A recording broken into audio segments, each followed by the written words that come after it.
ಜಿಲ್ಲೆಯ ಹಾಗೂ ತಾಲೂಕಿನ ಅರಣ್ಯ ಅತಿಕ್ರಮಣದಾರರು ಹೊನ್ನಾವರ ಪೊಲೀಸ್ ಠಾಣೆಗೆ ಮುತ್ತಿಗೆ ಹಾಕಿ ಅಧಿಕಾರಿಗಳನ್ನು ತರಾಟೆಗೆ ತೆಗೆದುಕೊಂಡರು. ಅರಣ್ಯ ಅತಿಕ್ರಮಣ ತೆರವು ವಿಚಾರವಾಗಿ ದೂರು ದಾಖಲಾಗದಿರುವ ಬಗ್ಗೆ ಅಸಮಾಧಾನ ಹೊರಹಾಕಿದ್ರು.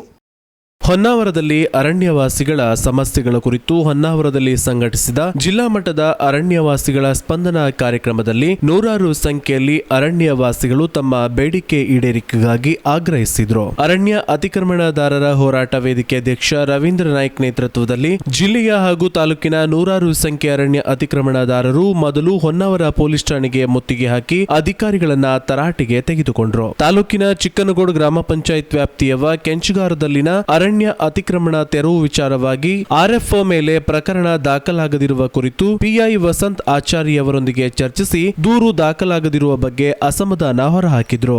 ಹೊಸ ಅರಣ್ಯ ಅತಿಕ್ರಮಣದಾರರಿಗೆ ನಮಗೆ ಯಾವುದೇ ರೀತಿಯ ಬೆಂಬಲವಿಲ್ಲ. ಇರುವಂತ ಅರಣ್ಯ ಭೂಮಿಯನ್ನ ಒಕ್ಕಲಿಸಬೇಕಿದ್ರೆ ಅರಣ್ಯ ಸಿಬ್ಬಂದಿಗಳಿಗೆ ಅಧಿಕಾರಿ ನಾವು ಕೇಳುವುದಂದ್ರೆ ಕಾನೂನು ರೀತಿಯ ಕಾನೂನು ಬಾಹಿರವಾಗಿ ಬಲ ಪ್ರಯೋಗದಿಂದ ಮಾಡುವ ಕ್ರಮವನ್ನು ನಾವು ಖಂಡಿಸ್ತೇವೆ.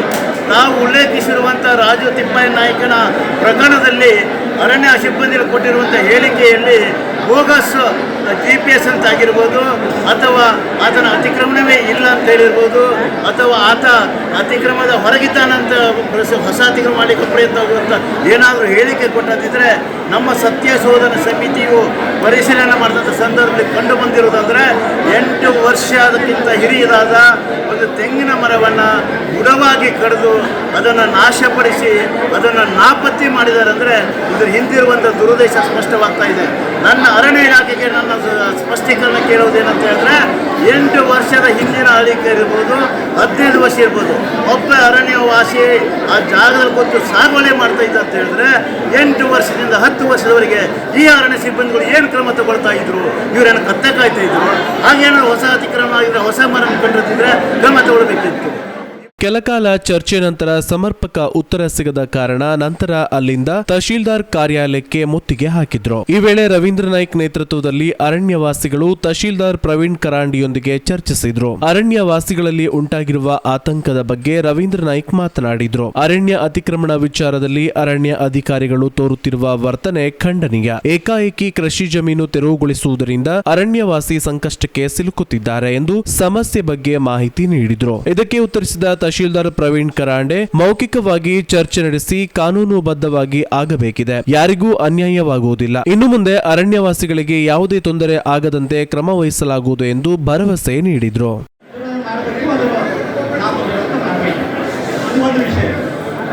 ಆಮೇಲೆ ಸೆಕೆಂಡ್ ಹ್ಯಾಂಡ್ ಸಬ್ಜೆಕ್ಟ್ ಇದೆ.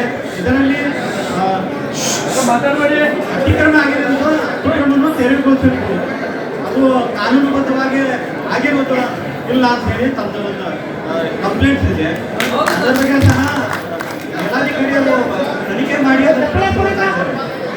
ದಯವಿಟ್ಟು ಈ ವಿಷಯ ಕುರಿತು ಶಿರ್ಷಿ ಆಫೀಸರ್ ಅವ್ರ ಹೆಸರು ಇದೆ. ಆಕ್ಚುಲಿ ಅವ್ರ ಅಧ್ಯಕ್ಷತೆಯಲ್ಲಿ ಒಂದು ಮೀಟಿಂಗ್ ಆಗಬೇಕಂತ ಆಲ್ರೆಡಿ ಬೇಡಿಕೆನ ಕೊಟ್ಟಿದ್ದೀರ.